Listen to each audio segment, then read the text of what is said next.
All right, let's talk about our return to the moon.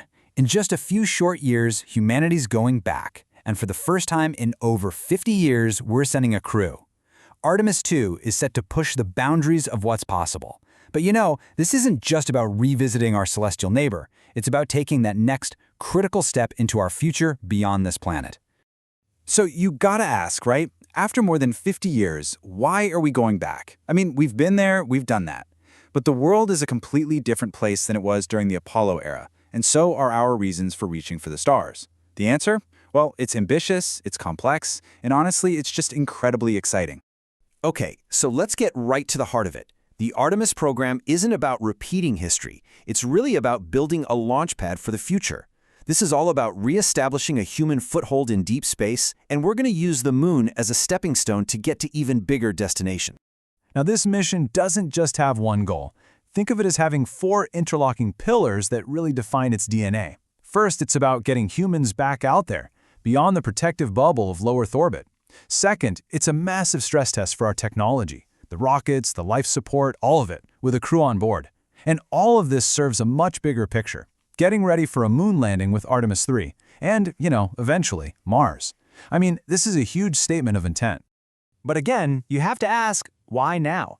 And it's really this perfect storm of different factors all coming together. Technologically, we are so much more capable of making deep space travel safer and more sustainable than ever before.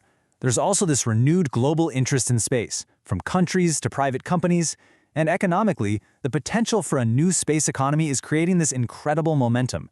Everything is just lining up. The time is now. So what is Artemis II actually going to do? Let's break down the mission itself. For about 10 days, 4 astronauts are going to push their spacecraft to its absolute limits, traveling farther from Earth than any human has ever gone before. The whole mission is like a carefully planned dance, a sequence of critical events.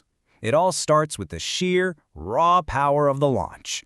Then, there's a crucial systems check phase way up in high Earth orbit. After that comes the main event, a flyby that's going to swing the capsule all the way around the far side of the moon. After pushing into deep space, they'll loop back for a fiery re-entry and a splashdown right in the ocean. Now, this is so important to remember. Artemis II will not be landing on the moon, and that's completely intentional. Before you send a crew to land hundreds of thousands of miles away, you have to be absolutely sure that every single system works perfectly.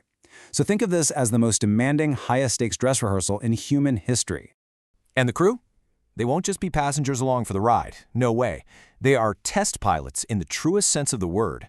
They'll be actively flying the spacecraft, testing the manual controls, making sure the navigation and communication systems work perfectly across those vast distances, and really putting the life support systems through their paces. Oh, and you better believe they're also going to be capturing some of the most breathtaking images of our home planet and the moon that we have ever seen.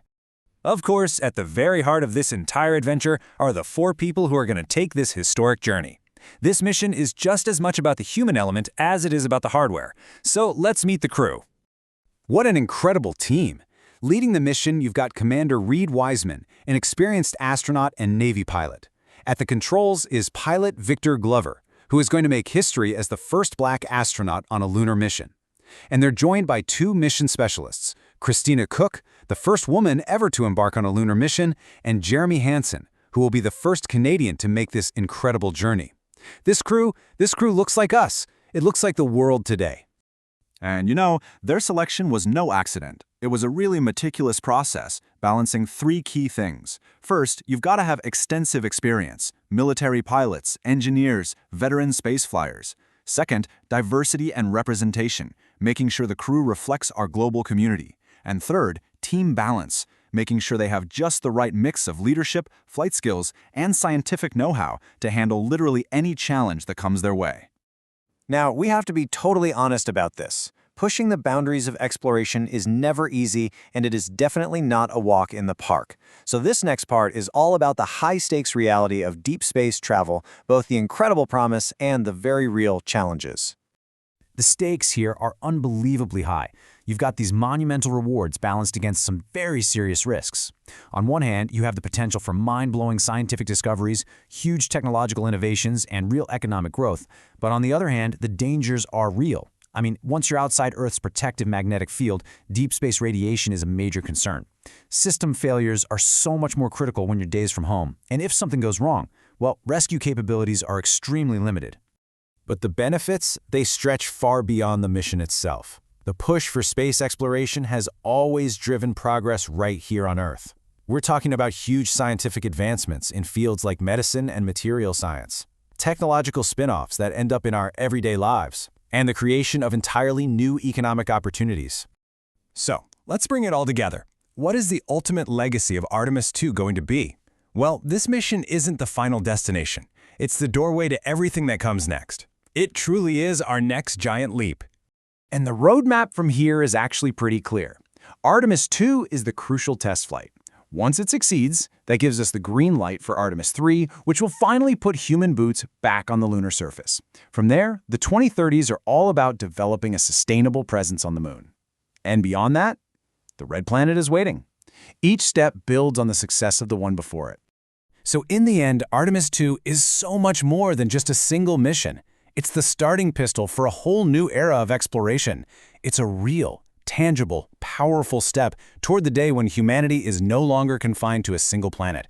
It's history in the making, right before our eyes. And really, that quote says it all, doesn't it? The goal has shifted.